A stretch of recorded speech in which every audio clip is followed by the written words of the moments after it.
আসসালামু আলাইকুম রহমতুল্লাহি ওয়া বারাকাতুহু। আলহামদুলিল্লাহ ওয়াসসালাতু ওয়াসসালামু আলা রাসূলিল্লাহ ওয়া আলা আলিহি ওয়া সাহবিহি ওয়া মান ওয়ালা, আম্মা বা'দ। আউযু বিল্লাহি মিনাশ শাইতানির রাজীম। বিসমিল্লাহির রহমানির রহিম। ওয়া মান আহসানু কাওলাম মিম্মান দাআ ইলাল্লাহ ওয়া আমিলা সালিহান ওয়া ক্বালা ইন্নানি মিনাল মুসলিমিন। ওয়া ক্বালা আন-নাবিয়্যু আলাইহিস সালাতু ওয়াসসালাম ফাওয়াল্লাহি লান ইয়াহদিয়াকাল্লাহু বিকা রাজুলান ওয়াহিদান খায়রুল লাকা মিন আন ইয়াকুনাকা মিন হুমুরিন নাম। ওয়া ক্বালা আলাইহিস সালাতু ওয়াসসালাম বাল্লিগু আন্নী ওয়ালাউ আয়া। সময়ত উপস্থিতি, আজকে আমরা নতুন একটা কোর্স শুরু করছি, সেটি হচ্ছে নবী রাসূলগণের দাওয়াতের পদ্ধতি, মানহাজু দাওয়াতুল আম্বিয়া ওয়া রাসূল। অত্যন্ত একটা গুরুত্বপূর্ণ পার্ট আমাদের জীবনে। গত ক্লাসে বলেছিলাম যে তিনটি আমাদের প্রতিটি মুমিন মুসলিমের প্রতি তিনটি ফরজা আইন। সঠিকটা জানা নাম্বার 1, নাম্বার 2 নিজে মানা, নাম্বার 3 অন্যকে জানানো এবং মানানো। আর এই কাজটা করেছেন কারা? নবী রাসূলগণ আলাইহিমুস সালাতু ওয়াসসালাম। আপনি এই কাজে যদি আপনার যোগ্যতা অনুসারে যতটুকুই করবেন, আপনার জন্য সৌভাগ্য। নবী রাসূলগণ আলাইহিমুস সালাতু ওয়াসসালামের কাতারে আপনি শামিল হয়ে গেলেন। এই সৌভাগ্য তখনই হবে যখন নবী রাসূলের দাওয়াতটা আপনি করবেন। সারা জিন্দেগি দাওয়াত তাবলীগ করবেন, কেউ জঙ্গলেরটা, কেউ স্বপ্নেরটা, কেউ গবেষণারটা, নবী রাসূলের দাওয়াত হবে না। কিন্তু ভাবছেন আমি তো দায়ী ইলাল্লাহ, আমি তাবলীগ করছি, দাওয়াত করছি। এই জন্য এই পার্টটা আমাদের জানা খুবই জরুরি। নবী রাসূলগণ আলাইহিস সালাতু ওয়াসসালামকে এই ওয়াজিফাটা, এই দায়িত্বটা বা এই চাকরিটা এই পৃথিবীর কেউ দেন নাই, মহান আল্লাহ রাব্বুল আলামিন দিয়েছিলেন। এবং তার পক্ষ থেকে নির্বাচন করা, এবং তারা তাদের পক্ষ থেকে সর্বাত্মকভাবে তাদের এই দাওয়াতের কাজে তারা সময় দিয়েছেন, তাদের শিক্ষা দীক্ষা সব দিয়েছেন। এই জন্যে আমরা এই দাওয়াতের কাজ নবী রাসূলদের মূলত দায়িত্ব, এবং এই দাওয়াত পরিপূর্ণ করেছেন কে? মুহাম্মদুর রাসূলুল্লাহ সাল্লাল্লাহু আলাইহি ওয়াসাল্লাম। আমরা তার উত্তম অনুসারী। আমরা সৌভাগ্যবান, সর্বশ্রেষ্ঠ নবী রাসূল পেয়েছি, সর্বশ্রেষ্ঠ কিতাব পেয়েছি, সর্বশ্রেষ্ঠ উম্মত হয়েছি। এই উম্মতের শ্রেষ্ঠত্ব কিসে? আল্লাহ বলছেন কুনতুম খায়রা উম্মাতিন, সূরা আলে ইমরানে, কুনতুম খায়রা উম্মাতিন, তোমরা সর্বোত্তম উম্মত। কেন? উখরিজাত লিন-নাস, মানুষ সমাজের জন্য তোমাদেরকে নির্বাচন করা হয়েছে। কি করবে তোমরা? তা'মুরুনা বিল মা'রুফ, মানুষকে সৎ কাজের আদেশ করবে। ওয়া তানহাউনা আনিল মুনকার, অন্যায় কাজকে নিষেধ করবে। নাই আমাদের এটা। আমাদের আজকে উল্টো হয়ে গেছে, অন্যায়ের আদেশ, ন্যায়ের নিষেধ শুরু হয়ে গেছে। ওয়া তু'মিনুনা বিল্লাহ, এবং তোমরা আল্লাহর প্রতি ঈমান আনবে। আল্লাহ সূরা ফুসসিলাতে বলছেন আল্লাহ রাব্বুল আলামিন, ওয়ামান আহসানু কাওলান, ওর চাইতে ভালো উত্তম কথা কার হতে পারে? সর্বোত্তম কথাকার আল্লাহ সুবহানাহু ওয়া তাআলা। তারপরে কার? রাসূল সাল্লাল্লাহু আলাইহি ওয়াসাল্লামের। তারপরে কার? আল্লাহ বলছেন ওয়ামান আহসানু কাওলান, সবচেয়ে উত্তম কথা কার হতে পারে? মিম্মান দাআ ইলাল্লাহ, এক নম্বর যে আল্লাহর দিকে মানুষকে ডাকে। ওয়া আমিলা সালিহা, নিজে নেক আমল করে। ওয়া ক্বালা ইন্নানি মিনাল মুসলিমিন, এবং সে বলে আমি একজন মুসলিম। এখানে আপনারা একটু খেয়াল করেন, এখানে কিন্তু তরতিবটা উল্টা হয়ে গেছে। আগে না মুসলিম হব, তারপরে না আমল করব, তারপর অন্যকে দাওয়াত করব। আল্লাহ উল্টা করে সাজাইছেন কেন? আগে দাওয়াতের কথা বলছেন, তারপরে আমলের কথা বলছেন, তারপরে মুসলিম হওয়ার কথা বলছেন।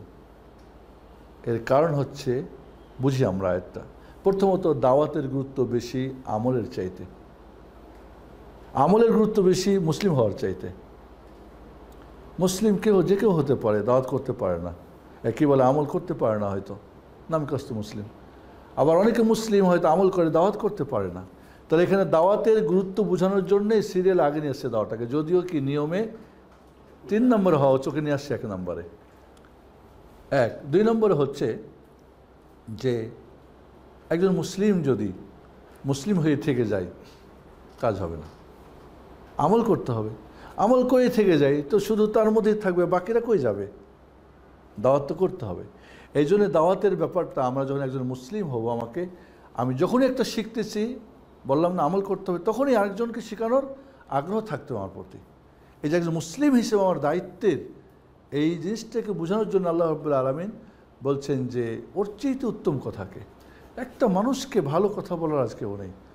প্রতিটি জায়গাতে সব অন্যায়, অবিচার আর ব্যভিচার আর চুরি, ডাকাতি, খুন, খারাপি, সব নোংরামি, নষ্টামি, ফস্টামি, বেহায়া, লেল্লেপনায় ভরে গেছে। সুবহানাল্লাহ। আল্লাহ নবী আলাইহিস সালাতু ওয়াস সালাম বললেন যে আলী রাদিয়াল্লাহু তাআলা খয়বারের যুদ্ধে কিন্তু ইহুদিরা মদিনা থেকে এদেরকে খেদাই দেওয়া হয়েছিল। খেদাই দেওয়া পর্যন্ত ভাগাই দেওয়া হয়েছিল। এরা সবসময় রাসূলের সাথে, এই মুমিন মুসলমানদের সাথে সবসময় উল্টাপাল্টা কাফেরের সঙ্গে সার্জি করতো। তো এরা এখানে গিয়ে ভারী ভারী কেল্লা বানায়। যারা হয়তো গিয়েছেন খয়বার, আমাদের সঙ্গে আমরা দেখেছি কেল্লাগুলি ছিল, এখন হয়তো এগুলি সব ভেঙে ফেলছে বা হয়তো ঢুকতে দেয় না, এখন যাওয়ার মতো নেই। তো খয়বারের যুদ্ধ 6ষ্ঠ হিজরিতে সম্ভবত, জি, আলী রাদিয়াল্লাহু তাআলা আনহুর হাতে তিনি পতাকা দিয়ে দিলেন। এখন তো উনি পতাকা পেয়ে তো বীর বেশে এগিয়ে যাচ্ছেন যুদ্ধের জন্যে। বীর সেনা বলে, আলাইসরিক, দাঁড়াও, শোনো, ওদেরকে আগে দাওয়াত দিবা, তারপরে দাওয়াত যদি না মানে তখন তারপরে তাদের সঙ্গে যুদ্ধ, তার আগে না। তখন আল্লাহ নবী আলাইহিস সালাতু ওয়াস সালাম, এটা বুখারী শরীফ হাদিস, বলেন, আলী শোনো, ফাওয়াল্লাহি, আল্লাহর কসম, লা ইয়াহদিয়াকাল্লাহু বিকা রাজুলান ওয়াহিদান, একটা মানুষ যদি তোমার মাত্র হেদায়েত পেয়ে যায়। এখন তো বীর সেনা মারার জন্য যাচ্ছ না, ওকে আগে হেদায়েত দাও, আগে হেদায়েত। এবং নর্মাল রাসূল সাল্লাল্লাহু আলাইহি ওয়াসাল্লাম যখন কোনো যুদ্ধ সেনা দলকে পাঠাতেন, মুজাহিদকে তখন বলতেন, প্রথমে তাদেরকে দাওয়াত দিবে, দাওয়াত যদি না দেয় বলো কর দাও, ট্যাক্স দাও, না দাও তারপরে বলো যুদ্ধের জন্য প্রস্তুত হও।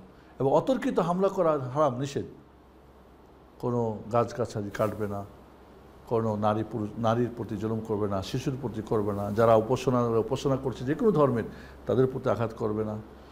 তো এই যে কোনো ফলদার বৃক্ষ কাটবে না, কোনো যে সমস্ত পশু বাচ্চা দেয়, দুধ দেয়, এগুলিকে, তো এইভাবে তিনি নির্দেশনা দিতেন।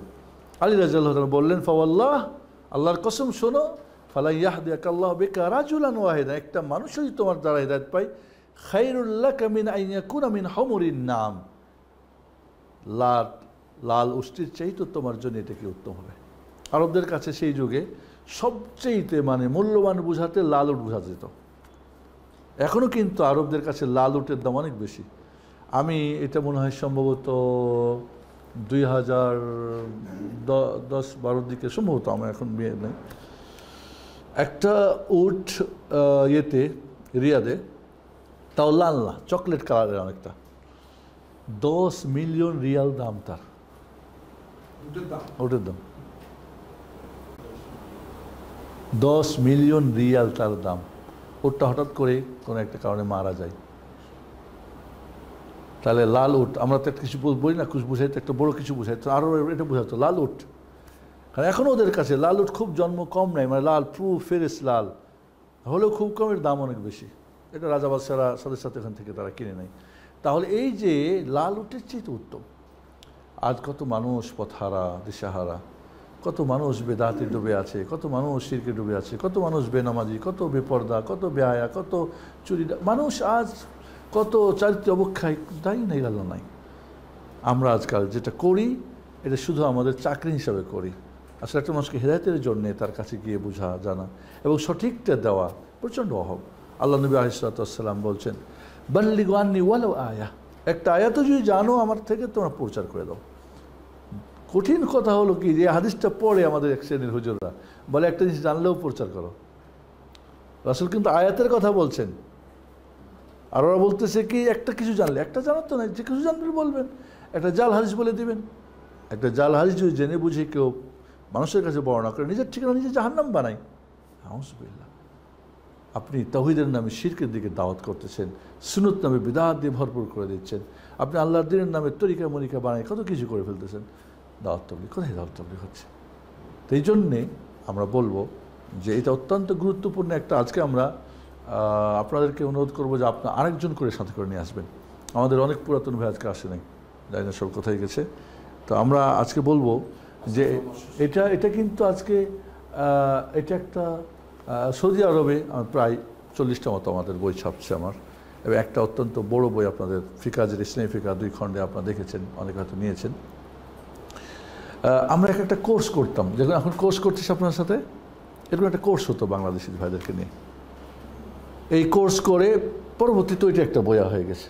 এই যতগুলি বই আমাদের এই যে কোর্স করেন সবগুলি এইভাবে একটা একটা করে কোর্স, হয়তো বন্ধের কোর্স করছিল একটা বই হয়ে গেছে। তো এইভাবে আলহামদুলিল্লাহ অনেকগুলি বই হয়েছে, ছাপছে। এই বইটাও দেশে ছাপছে, এই বইটাও বাংলাদেশে ওয়াহিদিয়া লাইব্রেরি ছাপছে, রাজশাহী ওরা ছাপছে। যদি আজকে না যাই না, আমরা 2টা ইমাম প্রশিক্ষণ কোর্স করছিলাম শান্তিনগরে, তখন ইমামদেরকে আমরা দিয়েছিলাম। তখনই বলতেছিল যে নাই, এরকম বলতেছিল। তো হয়তো আবার ছাপছে কি না দেখতে হবে। তবে এই বই থেকে ইনশাল্লাহ আমরা কোর্সটা করব, এবং যদি হার্ড কপি পাই আমরা সব হার্ড কপি, তাহলে আপনাদের কাছে আমরা দেওয়ার চেষ্টা করব। এখানে বইটাতে আমরা চেষ্টা করেছি যে সত্যি একজন, আমি সাধারণ বা অসাধারণ যেই কে হই না কেন, আমি কিভাবে আল্লাহর দেওয়া এই পবিত্র দায়িত্বকে কিভাবে আমি পালন করব। কত পাতা শাহিন? 159 পেজ মানে।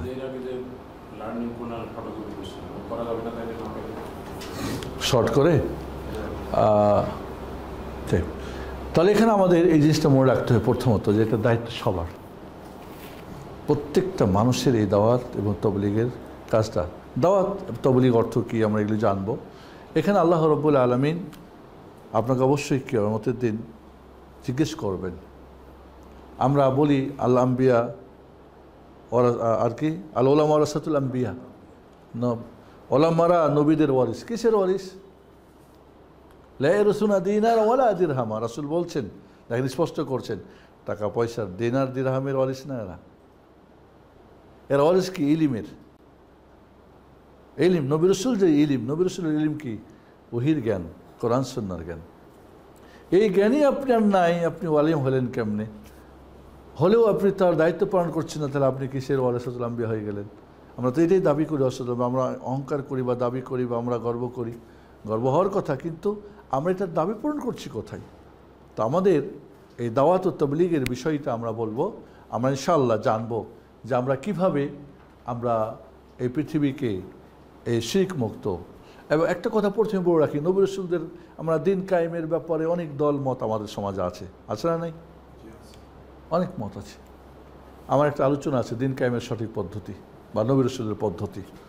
এখানে নবী দিন কায়েমের দাওয়াত তাবলীগ কী জন্য হবে? দাওয়াত দিন কায়েমের জন্যে। তো দিন মানে কি? কেউ বলছে রাষ্ট্র ক্ষমতা, দিন মানে বলছে কেউ ইমামাত, দিন মানে বলছে বিভিন্ন জন বিভিন্নটা নিয়ে এনেছে। তাহলে আমাদের দিন কায়েমের যে নবী রাসূলের পদ্ধতিটা কি? তাওহীদ সুন্নাহ প্রতিষ্ঠা করা।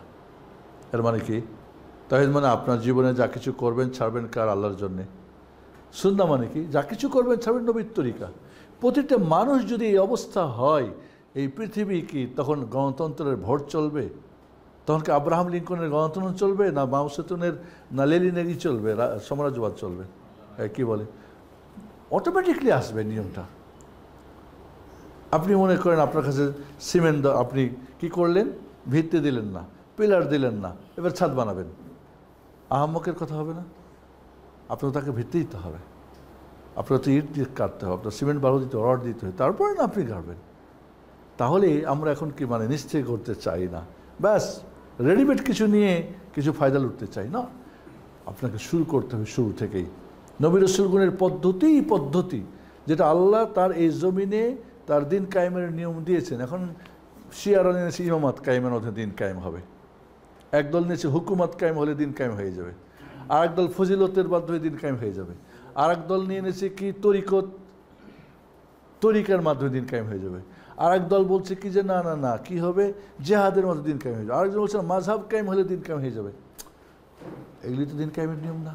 তো এটাই চলতেছে, এইভাবেই যার যারটা নিয়ে তারা দিন কায়েমের কাজ করে যাচ্ছে। ওয়ালাইকুম আসসালাম ওয়া রাহমাতুল্লাহি ওয়া বারাকাতুহু। বসো। তাহলে এই তুমি পিছনে যাও, মুরব্বীকে সামনে দাও। না না একটু সামনে বসে, পোলাপান পিছনে যাক। তাহলে অবশ্যই দাওয়াত ও তাবলীগ এই কাজটা ছিল নবী রাসূলগণের, আর তারা যেভাবে করেছেন সেটা আমাদের করতে হবে, ওই নিয়মেই করতে হবে। এখন যদি আপনি বলেন যোগ বিয়োগ ভাগ গুণ আপনার মতো করে করবেন, হবে নাকি? হবে? ও একটা যোগ বিয়োগ ভাগ গুণ আপনার নিয়ম চলবে না, যেটা নিয়ম হয়ে আসছে সেটাই চলবে। তাহলে নবী রাসূলের পদ্ধতি আপনি বাদ দিয়ে আপনি কি করতে করে নেবেন একটা, যেটা আল্লাহর দেওয়া। ওটা তো অনেক সময় মানুষের বানানো, হয়তো আরেকটা নিয়ম করা যেতে পারে, হতেও পারে, হয়তো সূত্র হয়তো আরেকটা করা যেতে পারে, কিন্তু আল্লাহর তো নো চেঞ্জেবল, এটা যেটা আল্লাহ দিয়েছেন সেটাই। তাহলে আজ আমরা নবী রাসূলগণের এই দাওয়াতের পদ্ধতিটাকে যদি আমরা না শেখার চেষ্টা করি, তাহলে অবশ্যই আমরা গুনাহগার থেকে যাব। এই জন্যে রাসূলুল্লাহ সাল্লাল্লাহু আলাইহি ওয়াসাল্লাম বলছেন, কি বলছেন? আল্লাহ তাআলা বলছেন কুল হাদিহি সাবিলি, রাসূল বলেন এটা আমার রাস্তা, বলে দেন এটা আমার রাস্তা, মানে কুল হাদিহি সাবিলি আদউ ইলাল্লাহ, আমি আল্লাহর দিকে মানুষকে ডাকি, আলা বাসীরাতিন, জ্ঞানী জেনে বুঝে শিখে। কোনো মূর্খের জন্য কিন্তু কাজ না। ডাক্তারকে কেউ মূর্খ করতে পারবে? ডাক্তারকে ইঞ্জিনিয়ার করবে না ডাক্তার করবে? তাহলে দাওয়াতের কাজ যিনি বুঝেন জানেন দিন, তিনি সজ্ঞানী জেনে বুঝে। তাহলে কুল হাদিহি সাবিলি, বলুন এটা আমার রাস্তা, আদউ, আমি আহ্বান করি ইলাল্লাহ, আল্লাহর দিকে। কার দিকে হবে? আল্লাহর দিকে। আলা বাসিরা, জেনে বুঝে। বাসিরা বলা হয় যেটা বিবেক চক্ষু, জ্ঞান চক্ষু। একটা চোখ দিয়ে দেখা, এটা কিন্তু ভুল করতে পারে। যখন আপনি বুঝে সুঝে করবেন তখন আপনি ঠিক বলবেন। চোখ হঠাৎ করে অনেক সময় মরিচিকা দেখা যায়, যেমন হয় পানি রাস্তার মধ্যে, হতে পারে, ভুল হতে পারে। একজনকে দেখেছেন আসলে ওনা আরেকজনকে হয়তো দেখেছেন। তাহলে অমানিত্যা বাণী, এবং আমার যারা অনুসারী, রাসূল বলছেন আমি এবং আমার অনুসারী যারা, তারা আমি এই দাওয়াতের কাজটা করি জেনে বুঝে শিখে। আমরা কি রাসূলের অনুসারী? কোনো উপায় আছে বলবেন যে অনুসারী না? তাহলে আপনার প্রতি এটি কাজ। রাসূল বলছেন আমি এবং আমার অনুসারীদের এটা কাজ। তা আপনি যখন দাবি করছেন যে আমি রাসূলের অনুসারী, আপনার প্রতি এটা ফরজে আইন হয়ে গেল এই কাজটি করার। আর দেখবেন সাহাবায়ে কেরাম রাদিয়াল্লাহু তাআলা আনহুম তাই করেছেন। ওয়ালাইকুম আসসালাম ওয়া রাহমাতুল্লাহি ওয়া বারাকাতুহু। কেমন আছেন? ভালো আছেন? ওয়ালাইকুম আসসালাম ওয়া রাহমাতুল্লাহি। কেমন আছেন? ভালো আছেন?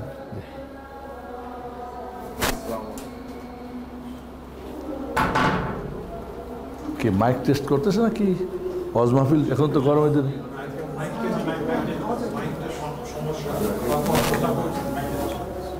এটা আসে না আরবিটা, না শাহিন?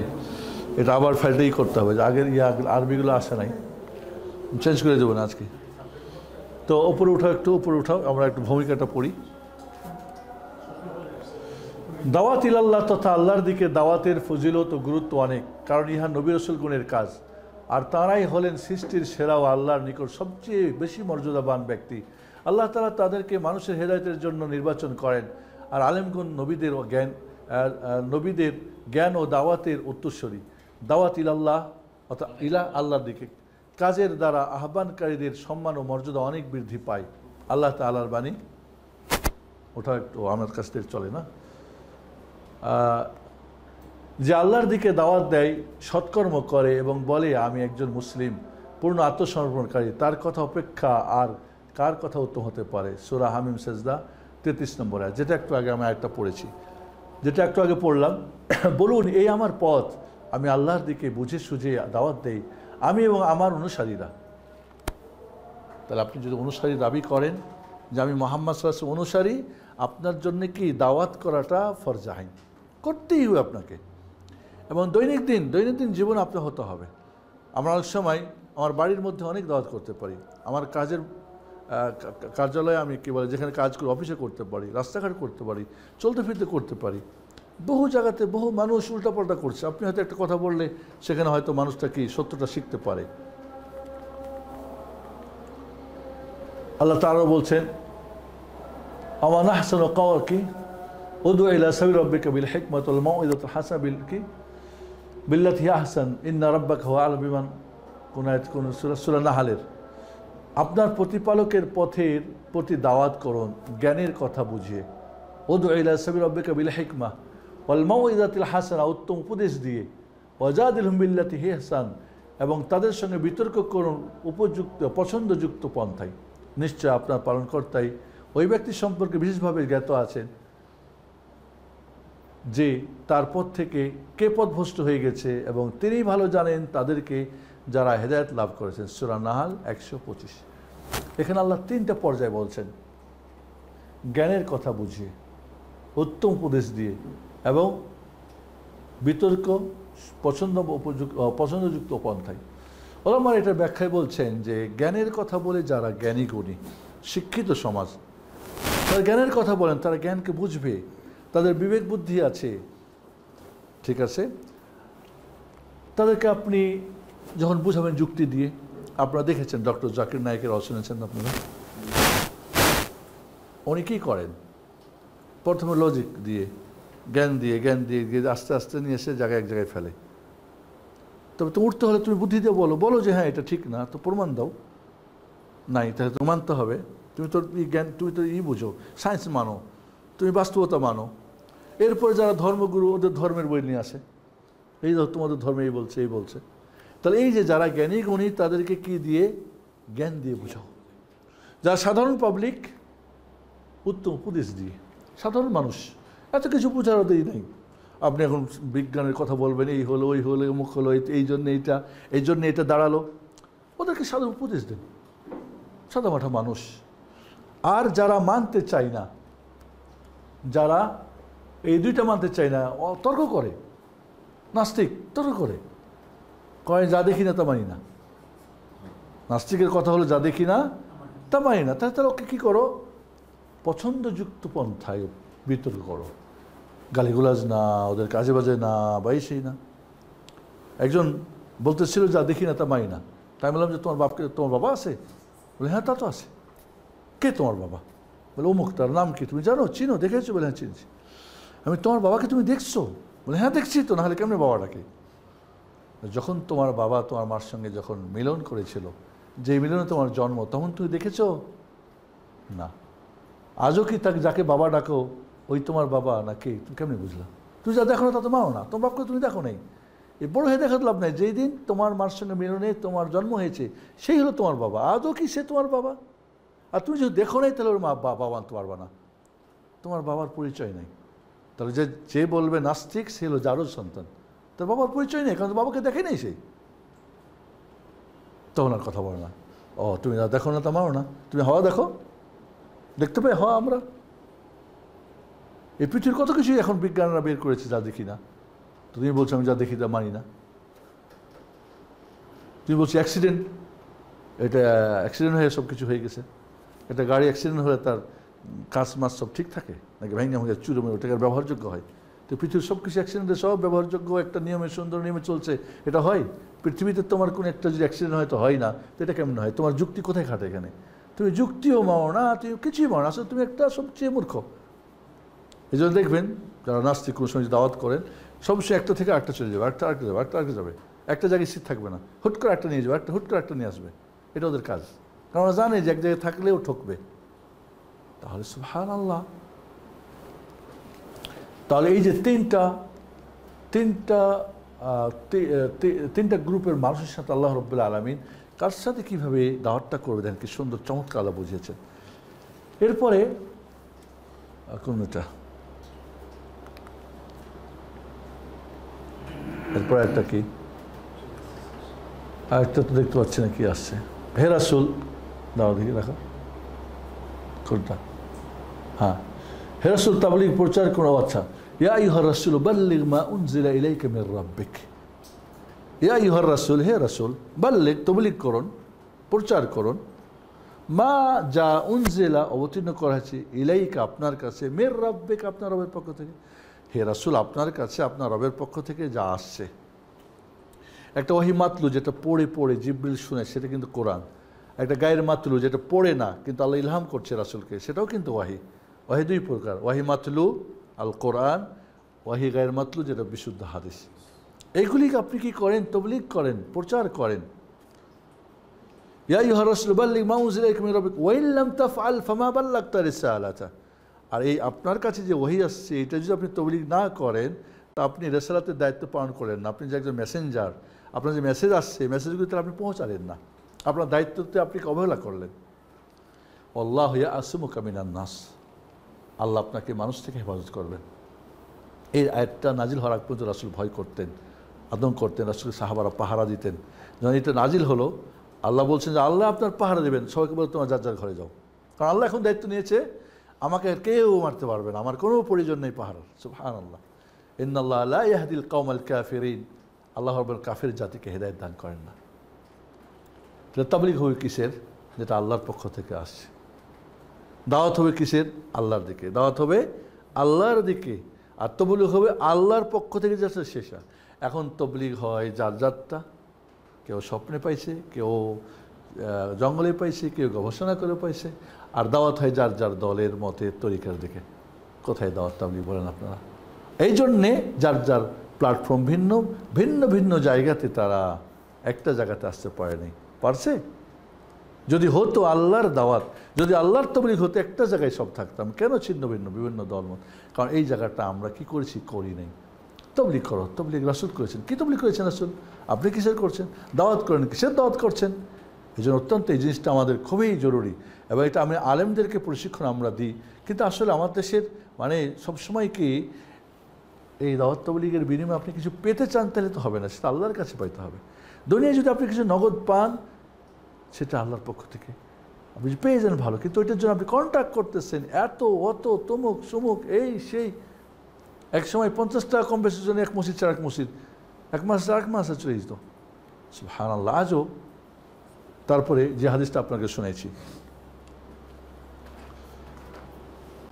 আমাকে একবার করে দাও ফিস, তাহলে হবে। হ্যাঁ, ফাওয়াল্লাহি একটু, হ্যাঁ, ফাওয়াল্লাহি লা ইয়াহদিয়াকাল্লাহু বিকা রাজুলান ওয়াহিদান খায়রুল লাকা মিন আন ইয়াকুনা লাকা মিন হুমুরিন নাআম। বুখারীর হাদিস, যেটা বলছিলাম যে হে আলী, কঠিন মুহূর্তে, যে মুহূর্তে মানে আলী বীর বেশে এবার তরবারি দিয়ে মানে হ্যাঁ সে না না না দাঁড়াও, মারার আগে দাওয়াত দাও, ওদেরকে দাওয়াত দাও। আলী রাদিয়াল্লাহু আনহু বললেন, এই শোনো, তোমরা আসলাম তাসলাম, ইসলাম গ্রহণ করো, তোমরা শান্তিপূর্ণ পাবে। আমরা যা পাই তোমরাও পাবা, আমাদের প্রতি যা তোমাদের প্রতি তা। ওরা বললো না, আমরা মানি না। ট্যাক্স দাও না, তাহলে ঠিক আছে, যুদ্ধের জন্য প্রস্তুত হও। আপনারা জানেন যে আলী রাদিয়াল্লাহু তাআলার হাতেই এই খয়বার বিজয় হয়েছিল। আলী রাদিয়াল্লাহু তাআলা আনহু, আল্লাহ নবী আলাইহিস সালাতু ওয়াস সালাম, তিনি রাত্রিবেলা বললেন আগামীকালকে এমন একজন মানুষের হাতে খয়বারের বিজয় হবে যাকে আল্লাহ ভালোবাসেন, রাসূল ভালোবাসেন, ওই ব্যক্তি আল্লাহ এবং রাসূলকে ভালোবাসেন। সারা রাত সাহাবারা কেউ আর ঘুমাচ্ছেন না। কে এই ব্যক্তিটা?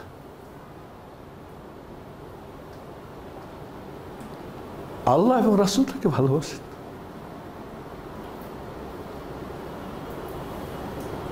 ওমর ফারুক বলছেন, ইসলাম গ্রহণ করার পরে কোনোদিন কোনো দায়িত্ব নেওয়ার কোনোদিন আশা করি নাই, কোনো দায়িত্ব সেদিনকে রাতে মনে মনে চাইছিলাম যদি পাইতাম।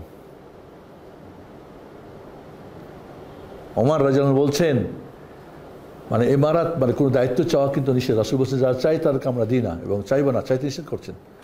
যদি কেউ চায়া পাই তাহলে ওকে আল্লাহ সাহায্য করবেন না, রাসূলের হাদিস। কিন্তু কাউকে যদি বাধ্য করা হয় উপযুক্ত, যে আপনাকে এই কাজটা করতে হবে উপযুক্ত, তখন আল্লাহ সাহায্য করেন তাকে। আর লোকজন যেহেতু দিয়েছে তারাও সাহায্য করবে। এখন তো এগুলি না, এখন তো সব বুঝিয়ে নিত আপনাদের যারা দায়িত্ব পায়। ওমর রাদিয়াল্লাহু বলছেন, সেই দিন রাত্রে ভেবেছিলাম মনে মনে যে আজ দায়িত্বটা যদি পাইতাম। ফজরের নামাজের পরে সবাই সারা রাত এদুকুন আল্লাহ, সবাই কে কে কে কে লোকটা? আল্লাহ নবী বলেন, আলী কই? আলী ইবনে আবি তালেব কই? ফজর নামাজ পড়ে দেখছেন নাই নামাজে। বলেন ওনার চোখ উঠেছে, চোখের সমস্যা, বলে ডাকাও তাকে।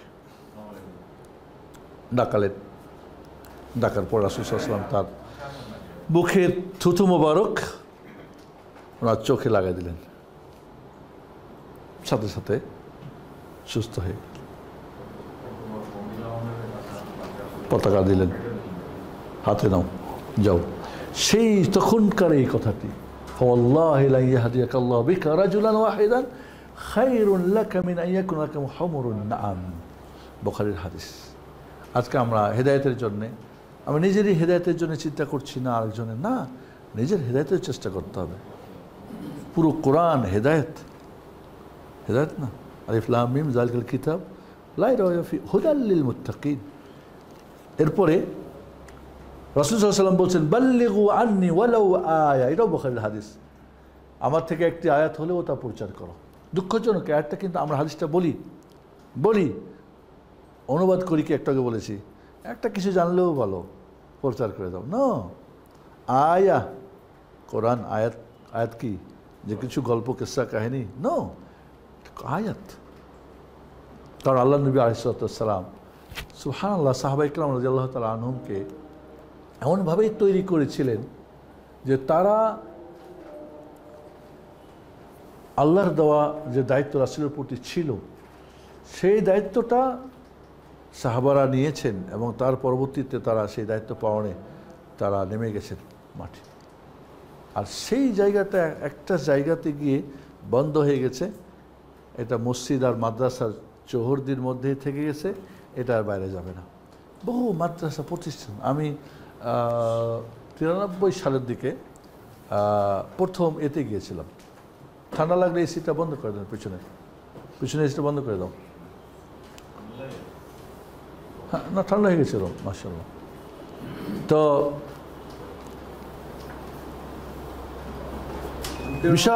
বিশাল বিশাল মাদ্রাসা, ইউনিভার্সিটি, মাদ্রাসা বলে কিন্তু ইউনিভার্সিটির মতো, হাজার হাজার ছাত্রছাত্রী, পাশেই খানকা, ওখানে মাজার, ওখানে শিরিক, ওখানে তো দুজন মদিনার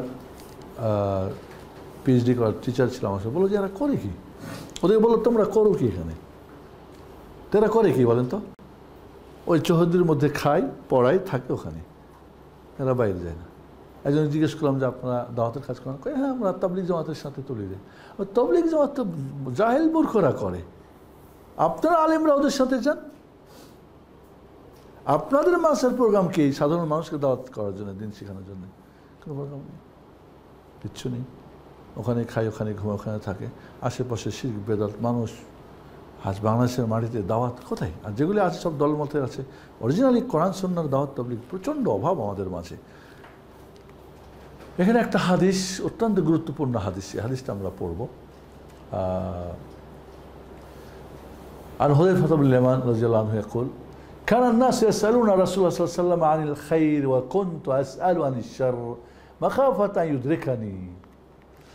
হুযায়ফা বিন ইয়ামান রাদিয়াল্লাহু আনহু রাসূলের কে বলছেন যে সবাই কল্যাণ সবাই জিজ্ঞেস করতো, ভালো জিনিস নিয়ে জিজ্ঞেস করতো, এটা কি, এটা ভালো। তা আমি রাসূলকে জিজ্ঞেস করতাম অনিষ্ট নিয়ে, অকল্যাণ কি কি কোথায় কোথায় হবে, এই ভয়ে যে ওইটা আমাদের পায়া বসে কিনা আর আমি ধ্বংস হই কিনা। তো একদিন রাসূল জিজ্ঞেস করলাম, কি জিজ্ঞেস করলাম? فقلت يا رسول الله إنا كنا في الجاهلية وشر فجاءنا الله بهذا الخير فهل بعد هذا الخير من شر। আমরা জাহিলিয়াতের জামানায় ছিলাম, অমঙ্গল অনিষ্ট ছিলাম, ইসলামের মাধ্যমে কল্যাণ মঙ্গল এখন চলে এসেছে। জাহিলিয়াতের জামানায় অনিষ্ট আর অজ্ঞতা মূর্খতার মাঝে ছিলাম, এখন তো ইসলামের মাধ্যমে আমরা কল্যাণ মঙ্গল পেয়ে গেছি। আচ্ছা, এই কল্যাণ মঙ্গলের পরে কি আবারও কোনো অনিষ্ট আসবে? এই হাদিসটা কিন্তু পুরা সমাজের চিত্র তুলে ধরছে, খেয়াল করেন, ভালো করে শুনবেন। রাসূল সাল্লাল্লাহু আলাইহি ওয়াসাল্লাম বললেন, আরবিটাই রাখো, আরবিটা থেকে আমি বলি তাহলে আমার জন্য ভালো হবে, নাকি বাংলা থেকে পড়বো? ওকে, বাংলা থেকে পড়ি তাহলে দাও।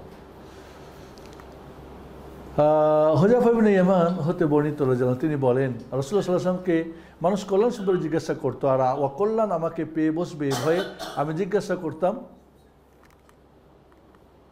অনিষ্ট অকল্যাণ সম্পর্কে। আমি বললাম, হে আল্লাহ রাসূল, আমরা জাহিলিয়াত অনিষ্টকর যুগে ছিলাম, আল্লাহ আমাদেরকে দিন ইসলামের কল্যাণ এনেছেন। আচ্ছা, এই মঙ্গলের পর আবারও কি অমঙ্গল আসবে? তিনি সাল্লাল্লাহু আলাইহি ওয়াসাল্লাম বলেন, হ্যাঁ। আমি আবারও বললাম, আচ্ছা, এই অনিষ্টর পর আবারও কি কল্যাণ আসবে? অনিষ্ট থেকে কল্যাণ পাইলাম, কল্যাণের পর আবার অনিষ্ট আসবে, এই অনিষ্টের পরে কি আবার কল্যাণ আসবে? বলে যে হ্যাঁ আসবে। তাহলে একটা সময় আসবে, জাহিলিয়াতের পরে ইসলাম আসছে, কল্যাণের পর আবার অকল্যাণ আসবে, এই অকল্যাণের পর আবার কল্যাণ আসবে। তো ওই কল্যাণটা কেমন দেখেন কি বলছে। আমি বললাম ধোঁয়া, এই অনিষ্টের পর আবারও কি কল্যাণ আসবে? তিনি বললেন, সাল্লাল্লাহু আলাইহি ওয়াসাল্লাম বললেন, হ্যাঁ, কিন্তু তাতে ধোঁয়া থাকবে। আমি বললাম, ধোঁয়া আবার কি? তিনি সাল্লাল্লাহু আলাইহি ওয়াসাল্লাম বললেন, ধোঁয়া হলো এমন এক জাতির আবির্ভাব ঘটবে যারা আমার হেদায়েত পরিহার করে অন্যদের হেদায়েত গ্রহণ করবে।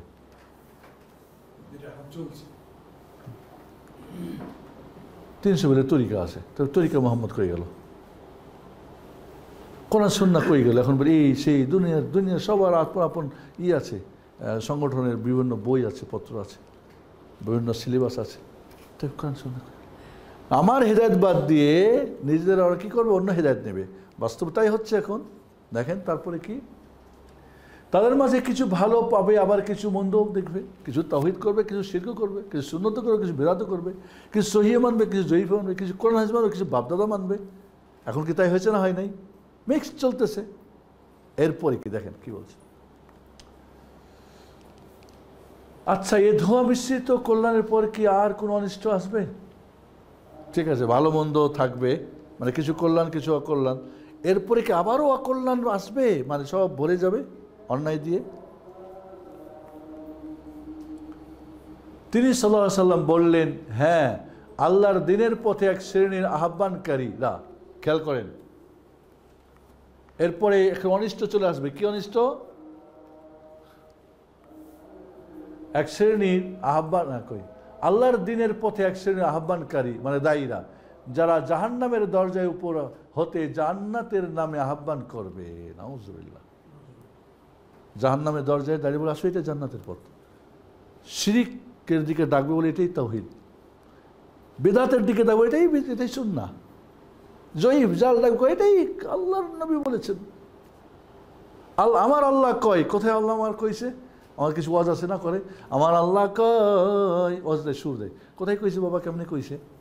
আল্লাহ বলতে হয়তো কোরআনে লাগবে, কোন জায়গায় কোন জায়গায় কথা বলছে? তো মানুষ তো বলে ঠিকই বুঝি, আল্লাহ বলছেন মানে ঠিকই। জাহান্নামের দরজায় দাঁড়িয়ে বলবে আসো জান্নাতের দিকে চলে আসো। মারাত্মক। আমি বললাম, হে আল্লাহ রাসূল, আমাদেরকে তাদের সম্পর্কে বর্ণনা দেন। ওরা কারা আবার জাহান্নামের দরজায় দাঁড়িয়ে জান্নাতের নামে ডাকবে? এরা আবার কারা? ওদের ব্যাপারে পরিচয় দেন। দেখেন রাসূল কি বলছেন আলাইহিস সালাম। তিনি সাল্লাল্লাহু আলাইহি সাল্লাম বললেন, তারা আমাদের জাতির মানুষ, তারা কোরআন পড়বে, হাদিস পড়বে, তারা উম্মতে মুহাম্মদী দাবি করবে, তারা বলবে আমরা মুসলিম মুমিন, আমরা আলিম ওলামা, তারা দাবি করবে। তিনি বললেন তারা আমাদের জাতির মানুষ, তারা আমাদের ভাষায় কথা বলবে, অর্থাৎ কোরআন সুন্নাহর কথাই বলবে, কোরআন পড়বে, হাদিস পড়বে। আমি বললাম, যদি সে অবস্থা আমাকে পেয়ে বসে তাহলে কি নির্দেশ করেন? বিপদ, এই অবস্থাটা আমার জীবনে চলে আসে, আমি করব কি তাহলে? তিনি সাল্লাল্লাহু আলাইহি সাল্লাম বললেন, সম্মিলিত মুসলমানদের জামাত ও ইমামের রাষ্ট্রপতির সঙ্গে থাকবে। সম্মিলিত মুসলিমদের যে জামাত হবে এবং তাদের যে ইমাম হবে তার সাথে থাকবে। এর একটু ব্যাখ্যা করতে হবে আপনাদেরকে। 3 প্রকার জামাত আছে, জামাতটা বুঝি, জামাত না বুঝলে হাদিসটা বুঝবেন না। কয় প্রকার জামাত? 3 প্রকার। একটা হলো জামাতুল মুসলিমিন, যেটার কথা রাসূল বলছেন, অর্থাৎ সবাই মুসলিমরা মিলে একটা দেশে যখন সব মুসলিমরা থাকবে তাদের প্রতি ফরজ একজন ইমাম নির্দিষ্ট করা। ইমাম মানে মুসলিম ইমাম না, জাতীয়, যিনি রাষ্ট্রপতি বা প্রধানমন্ত্রী যেটাই বলেন, আমিরুল মুমিনিন যেটা বলেন, একে নির্বাচন সবচেয়ে উত্তম ব্যক্তি দিন দুনিয়া যে বুঝেন তাকে নিয়ে আসতে হবে।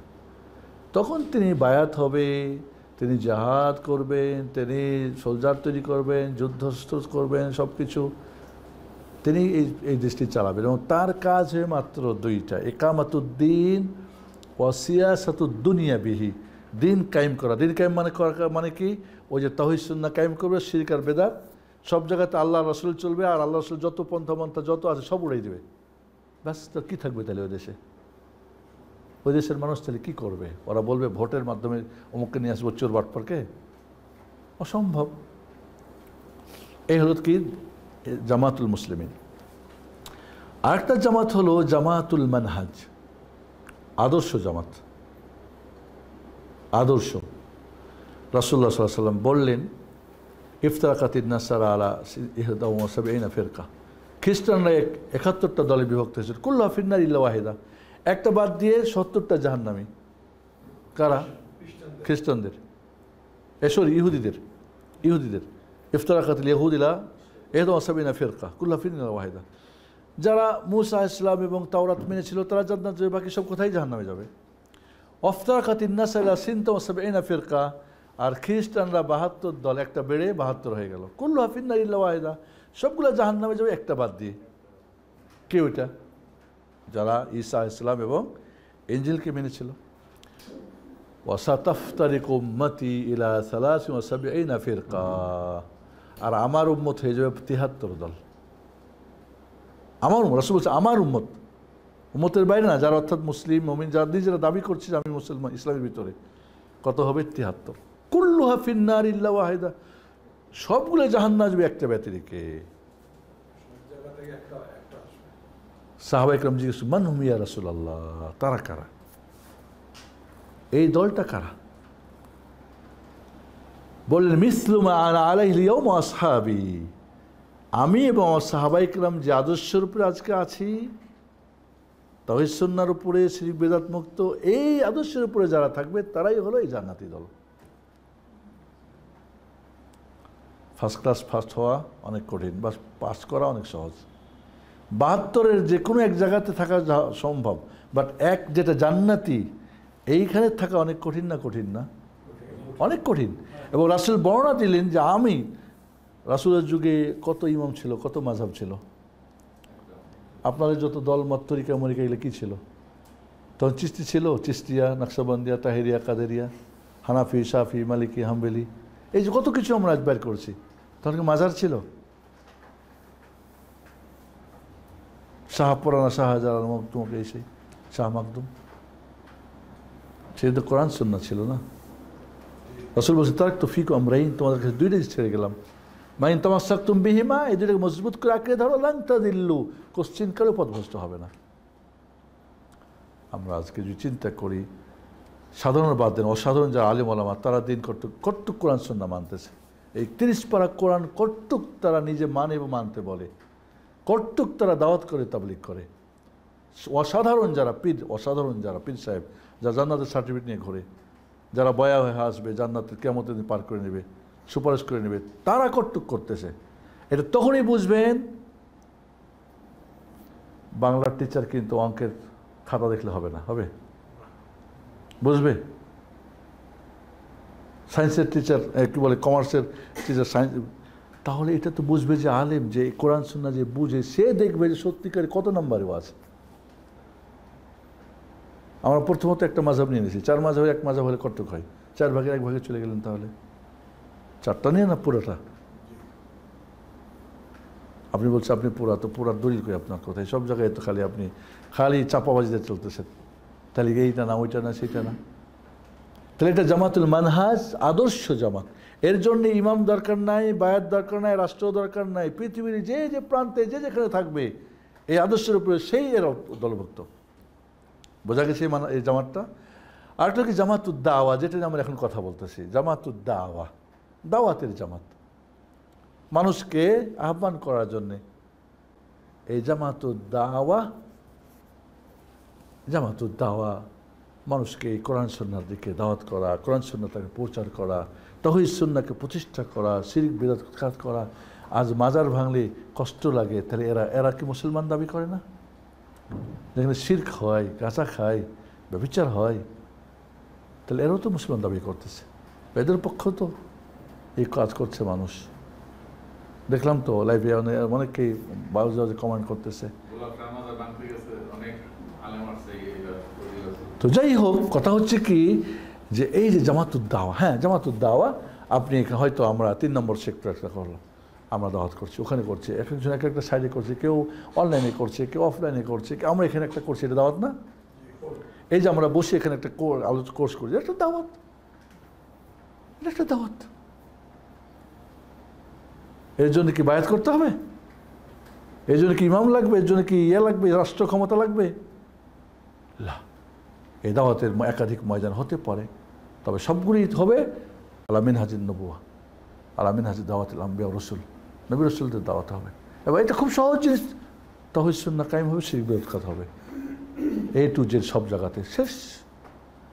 কীভাবে জাহেলিয়াতের সমাজটা ইসলামী হয়ে গেল, কীভাবে হলো? এইভাবেই তো হলো।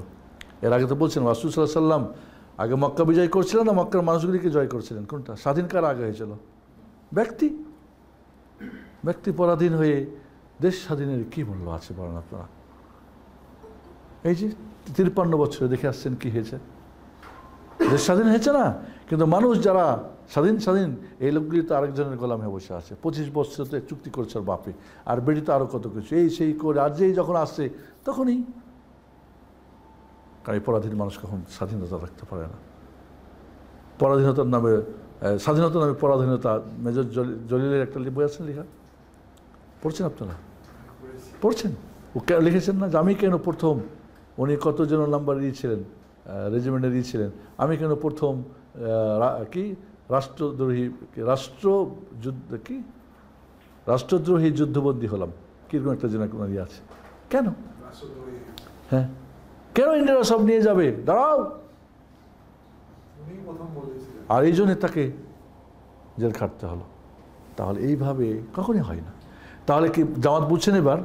তো রাসূল সাল্লাল্লাহু আলাইহি ওয়াসাল্লাম যে জামাতের কথা এখানে বলছেন, জামাতুল মুসলিমিন, দেখেন কি বলছেন, কই বন্ধ হয়ে গেছে?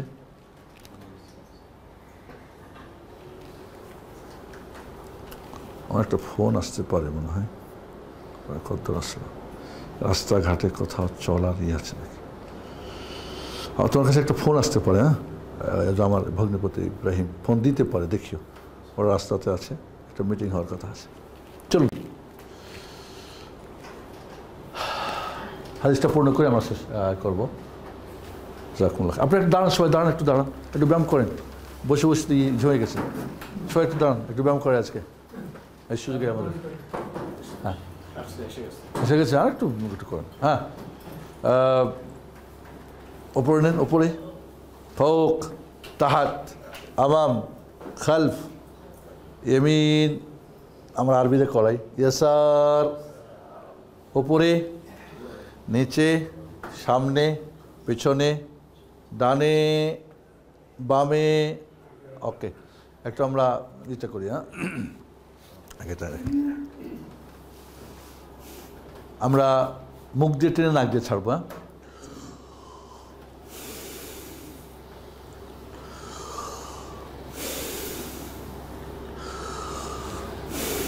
মাথাটা একটু পিছনে,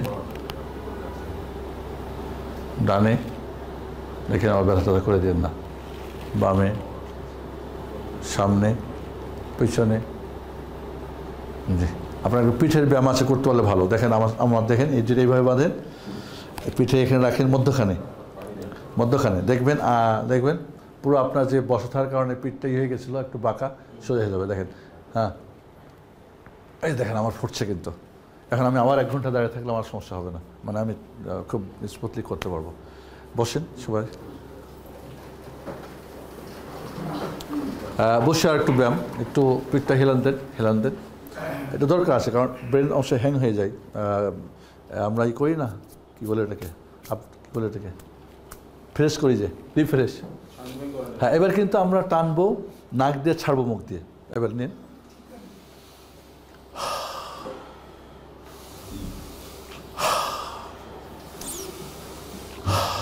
ওকে, আমরা একটু সামনে যাই, দেখি।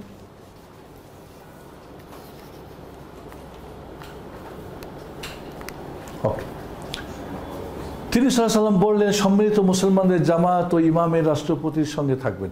ইমাম বলতে এখানে মানে আমাদের পরিচিত ইমাম নয়, যে রাষ্ট্রপতি আমরা আমাদের বোঝার জন্যে। আমি বললাম, যদি সম্মিলিত মুসলমানদের কোনো জামাত ও ইমাম না থাকে তবে কি করব?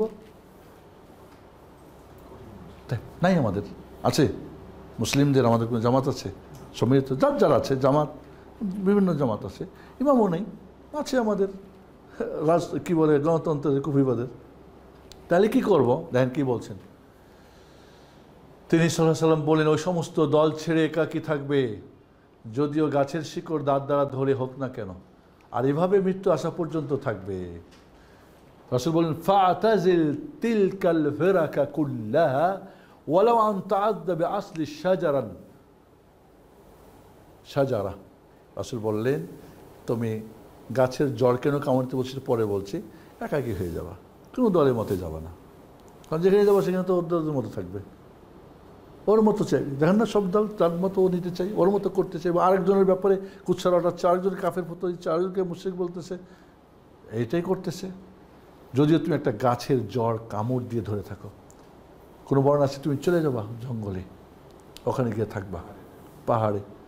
এই দাঁত গাছের জড় মানে কামড়ে, মানে অর্থ কি, মানে শক্ত করে নিজের ইমানটাকে ধরে রাখার জন্য। নিজের ইমানটা বড় তোমার এখানে। এই হাদিসটা কি পুরো আজ আমাদের অবস্থা, সমাজ অবস্থা সম্পর্কে বলে দিচ্ছে না, দেয় নাই? দেখেন হুযায়ফাতুল ইয়ামান রাদিয়াল্লাহু আনহু রাসূলকে জিজ্ঞেস করুন, একটা উত্তর দিলেন, একটা উত্তর দিলেন। আমি চিন্তা করতে পারেন, শিরক দিয়ে মানুষকে ডাকতেছে জান্নাতের দিকে। শিরক হলো জাহান্নামের চাবি। বেদাত দিয়ে ডাকতেছে, যেটা জাহান্নামের চাবি। সেইটাই তো, ওই যে জাহান্নামের দরজায় দাঁড়িয়ে জান্নাতের নামে ডাকা। সুবহানাল্লাহ। এবং অন্য বর্ণায় আছে যে তুমি যদি ফাইন আযাবু, তাদের যদি ডাকে সাড়া দেয়, কাযাফু ফিহা, তাহলে জাহান্নামের মধ্যে ফেলে দিবে, এরপরে আর বের হতে পারবে না। এই জন্যে যে যে দলে গেছে ওটা ধরেই চলতেছে, আর ওইখান থেকে বের হওয়ার সুযোগ নেই। বলে একবার খাই চলো, একবার খাই চলো, ওরসে একবার খাই চলো ওখানে। ওই একবার গেলেই ব্যাস ওইটার জলাদা খেয়ে ও জাদু ব্রেন লস হয়ে যায়। এই জন্য সুবহানাল্লাহ, আপনার কাছে আলো আছে, আপনি ভাবছেন আমি অন্ধকারে কি করব? আপনি আলোটা না নিয়ে অন্ধকারে, আপনি খালি লাইটটা জ্বালা দিতে হয়। আজ আমাদের মাঝে সত্যিই এই দাওয়াতের ব্যাপারটা এতই, মানে দাওয়াত, নবী রাসূলের দাওয়াত 100-র মধ্যে কত আছে আপনারা আমাকে বলবেন, কারণ আপনার তো সমাজের 10 জন ব্যক্তি। আমি দাওয়াতের কাজ করি আলহামদুলিল্লাহ। আমার বাবা আমার 12 বছর বয়স থেকে আমাকে দাওয়াতের কাজে নামাই দিয়েছে। অদ্যবধি আলহামদুলিল্লাহ, আল্লাহর রহমতে, অতঃপর আপনাদের মুরব্বীদের দোয়াই করতেছি। আমি দেখতেছি কী অবস্থা। বাংলাদেশের যারা সৌদি আরবে রাস্তা ঝাড়ু দেয়, মানে সবচেয়ে নিম্নমানের কাজ করে, বালাদিয়া বলে, মানে ওখানকার পৌরসভার কাজ করে, ওই ছেলেপেলেগুলি শুক্রবারে ছুটি পায়, আমরা ওদের কাছে গাড়ি পাঠাই, এসি গাড়ি নিয়ে আসি। আমাদের সেন্টারে বিশাল মাদ্রাসা আছে, শুক্রবারের দিন বন্ধ থাকে সৌদি মাদ্রাসাগুলো। আমাদের ওখানে একটা ইন্টারমিডিয়েট স্কুল বা মাদ্রাসা, কলেজ আর কি, বিশাল 4 তলা, পুরা এসি সিস্টেম করা। ওইখানে ওদেরকে নিয়ে আসা হয়, আসর থেকে নিয়ে এসা পর্যন্ত পড়ে একটা নাস্তা দেওয়া হয়, রাত্রে পেট ভরে খাওয়াই দিয়ে গাড়ি দিয়ে আবার পৌঁছে দেওয়া হয়। এই ছেলেগুলি সপ্তাহে মাত্র একদিন আসে। আমি আল্লাহর কসম করে বলবো, দেখে আসছেন না মোস্তাফিজ ভাই? এই যে মোস্তাফিজ ভাই আমাদের ওখানে ছিলেন। আপনি কত বছর ছিলেন ওখানে আল হাসায়? 27 বছর। আমি ওখানে 21 বছর থেকে আসি, মানে উনি আমার চেয়ে অনেক মুরব্বী বেশি। উনি ফ্যামিলি সহ থাকতেন ওখানে। চলে আসছেন যে কামলাতে ওনার বাসা, তো উনি দেখে আসছেন। ওই ছেলেগুলি আলিফবাও জানতো না।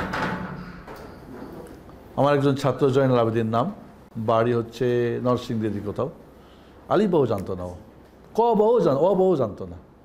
আমাদের এখানে সে আলিফবা শিখেছে, ক বাও শিখেছে, এবং বিশ্বাস করবে না, দাঁড়িয়ে ঘন্টার ঘন্টা সে কোরআন সুন্নাহ দিয়ে বক্তব্য দিতে বলত।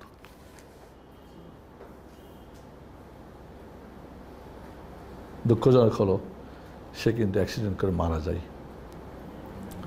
2008 সালে ওমরাতে আমি ওদেরকে নিয়ে ওমরায় যাচ্ছিলাম, অ্যাক্সিডেন্ট হয়ে 8 জন লোক এক্সপোর্ট ডেট ওখানেই মারা যায়।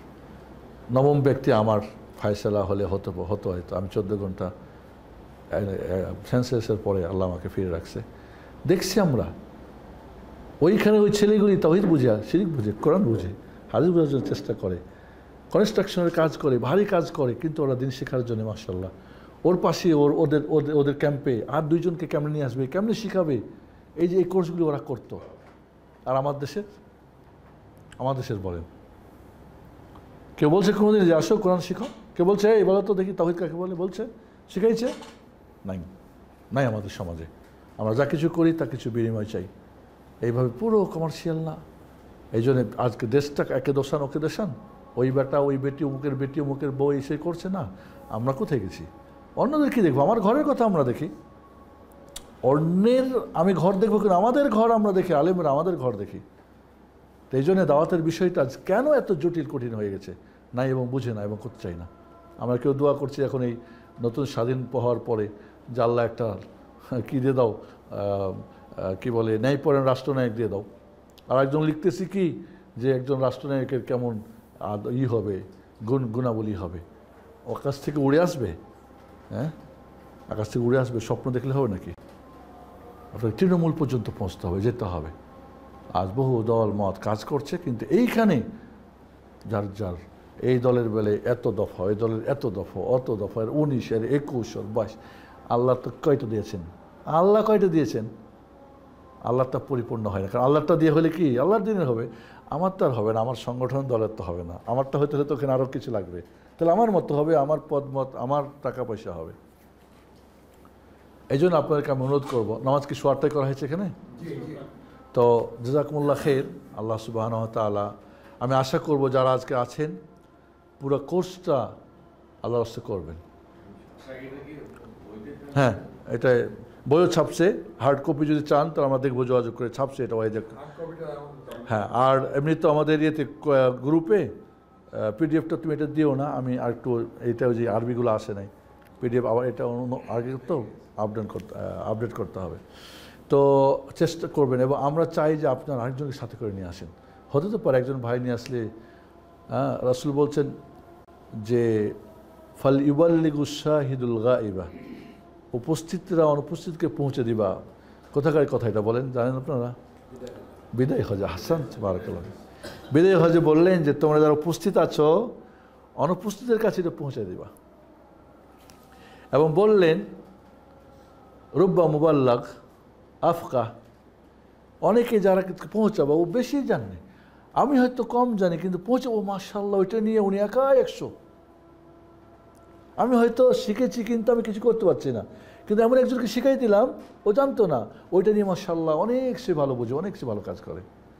এই জন্য আমি বলবো যে আসলে আমাদের আবেগ বিবেক দুইটাই কাজ করতে হবে, আমাদেরকে চেষ্টা করতে হবে। আর সারা বাংলাদেশ খোঁজ করেন তো এই কোর্সটা কোথাও হয় নাকি?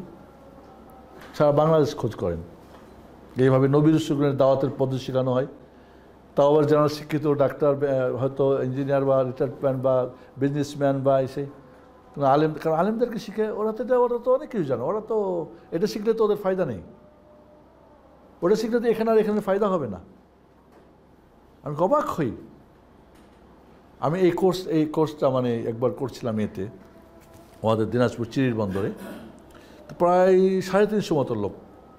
আমি বলছিলাম 100 বেশি নেওয়া যাবে না, তো অনেক আবেগ উচ্ছ্বাস নাই, সেই আসবেই থাকবেই। আমি বলছিলাম কলেজের ছাত্ররা, যারা স্কুলের ইয়াং, যারা অনেক মুরব্বী মানে 100 জন, এবং ওরাকে দিতেই হবে। আমাকে বলছে না শেখ, এরা না নিলে অনেক কান্নাকাটি করতেছে। ঠিক আছে, তবে ওখানে এই প্রশিক্ষণটা দিয়েছিলাম প্রায় 3 ঘন্টা, মানে শর্ট কোর্স করে আর কি। তো আমি বললাম দেখেন কোর্স করলেন তা না, আপনার এখন মাঝখানে নামেন। আর এই কোর্সটা করার একটা ছিল, আপনাকে বলি, এক মুরব্বী, উনি 30 বছর ধরে ওয়াজ মাহফিল করেন, 30 বছর ধরে ওয়াজ মাহফিল করেন, বড় বড় আমাদের দেশের সুনামধন্য যারা বক্তা তাদেরকে নিয়ে করেন। উনি একটা কলেজের আপনার প্রিন্সিপাল, নামি দামি মানুষ, জমিদার মানুষ, মাশাআল্লাহ টাকা পয়সা আছে। তিনি আমার কাছে আসছেন, তাই আমি বললাম যে এটা করে ফায়দা কী হবে? কেন সে 30 বছর ধরে অনেক বেশি। আমি আপনি বলেন তো তাওহীদ কাকে বলে? একটা প্রফেসর মানুষ, কলেজের প্রিন্সিপাল, হঠাৎ প্রশ্ন তাওহীদ কাকে বলে বলেন? বলতে পারেন তাওহীদ কি সবচেয়ে বড় ফরজ না? তো হ্যাঁ না যায় বলে হ্যাঁ, তো বলেন কাকে বলে? এই 30 বছরের তাওহীদ কাকে বলে কেউ আলোচনা করেছে আপনার এখানে ময়দানে এসে? কয় না। কত টাকা খরচ হয়? কয়েক লাখ টাকা খরচ হয়। বলে আমাকে কয় লাখ টাকা দেবেন তাওহীদ শিখাই দিলে? আমার বাসাতে বসে এরকম আলাপ। যাই হোক, শেষ পর্যন্ত কথা হলো যে আমি বললাম যে একটা গাড়ি পাঠাবেন শহর থেকে কাছেই, মানে আমি নিয়ে যাব, আপনি যেটা বলেন। না সে আমার গাড়ি আছে, ওনার নিজেরও গাড়ি আছে, মাইক্রো, একটা সুন্দর মাইক্রো পরে এসি, গরমের দিন ছিল।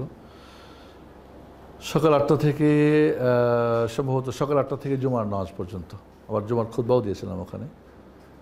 উনি সেদিন বলতে বাধ্য হয়েছিল যে শেখ, আপনি আজকে আমার চোখ খুলে দিলেন, এই ওয়াজ করে কোনো ফায়দা নেই, কোনো কাজ নেই। আজকে যা আমি শিখেছি, কারণ একদম শিক্ষিত মানুষ তো, আমি যে আজকে শিখেছি আমি সারা জীবনে তা শিখতে পারিনি। আসলে শেখার কিছু নাই তো আসলে, এই আলোচনার শেখার তো কিছু নেই।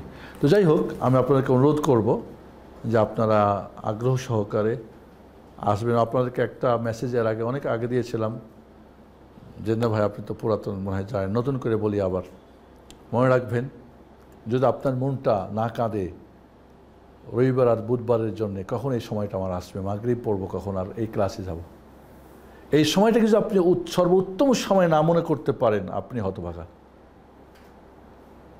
আর এর চাইতে উত্তম সময় আপনার জীবনে আর কাটে না সারা সপ্তাহে। আপনি একটা ক্লাসে আসেন, আপনি বসেন, কিছু শিখেন, আপনি তলে বলে ইলম, আপনাকে ফেরেশতারা তার ডানা দিয়ে আহ্বান করে ওয়েলকাম বলে আসো তার। এটা এর চেয়ে এই গাছপাতা লতা, এমনকি গর্তের পিঁপড়া, পানির মাছ দোয়া করে যারা এই কল্যাণ, এই যারা দিন শিখতে আসে। তার এটাকে আপনাদেরকে মনে করতে হবে যে সবচেয়ে আমার জীবনের ইয়া। আপনি যতই ব্যস্ত থাকেন আপনি সময় বের করেন, আপনি কিন্তু এর চাইতে অনেক ছোটো ছোটো করে না আপনি সময় বের করেন। তো এরকম যদি একটা আগ্রহ থাকে আপনার, তখনই আপনি দেখবেন উপকৃত হবেন ইনশাআল্লাহ। এবং আপনি একজন দায়ী আল্লাহ হবেন, আপনি একজন ডাক্তার বা আপনি একজন ব্যাংকার বা আপনি একজন বিজনেসম্যান বা আপনি একজন না, এবং এর জন্য কোনো সময় নেই, আপনার মৃত্যু পর্যন্ত চলবে। আমি বুড়ো হয়ে গেছি, আমার কম হোক না, আপনি করতে পারেন, আপনার কথা শুনবে। আমার এখানে হয়তো উঠে আমার কথা শুনবে না, আপনি শুনবেন। আমি দেখলাম 4 নম্বর সেক্টরে আমার এখন প্রতি সোমবারই হয়, এসার পরে আলোচনা হয়। আর ওখানে আমরা একটা অফিস করছি, ওখানে কোর্সও শুরু করছি, ভাইদের হয়েছে 4 নম্বর সেক্টরের 2 নম্বর 2, 3, 4, 2 নম্বর বাসা, 3 নম্বর রোড, 4 নম্বর সেক্টর, 2, 3, 4। তো ওখানে আমাদের এখন প্রায় 15 জন ভাই কোরআন কোর্স করতেছে, বন্যা শুরু করবে শনিবার থেকে। এবং ইয়াংরাও, মানে যারা কলেজ ইউনিভার্সিটি পড়ে তাদেরও ওরা বলছে যে আপনি শেখান, আলহামদুলিল্লাহ। তো ওইখানে দেখলাম ওই মসজিদে যে মাশাআল্লাহ কিছু ভাইয়েরা দিন শেখার আগ্রহ দেখলাম তাদের, আলহামদুলিল্লাহ। তারা ওখানে নিয়মিত কোরআনের তফসির পড়েন। আমাদের এক আছেন ওই ইঞ্জিনিয়ার ভাই, উনি মালয়েশিয়াতে ছিলেন, উনি ওই কোরআন তফসির করেন ইংলিশ থেকে, সংক্ষিপ্ত যেটা তফসির ইবনে কাসির করেন। সব মিলে মাশাআল্লাহ ওখানে একটা কিছু মানুষ চেষ্টা করছে, সুন্দর পরিবেশ আছে। তো আলহামদুলিল্লাহ ওইখানে দেখলাম যে তাদের জানার আগ্রহ দেখলাম। তো আমিও হয়তো সময় দিব তাদেরকে।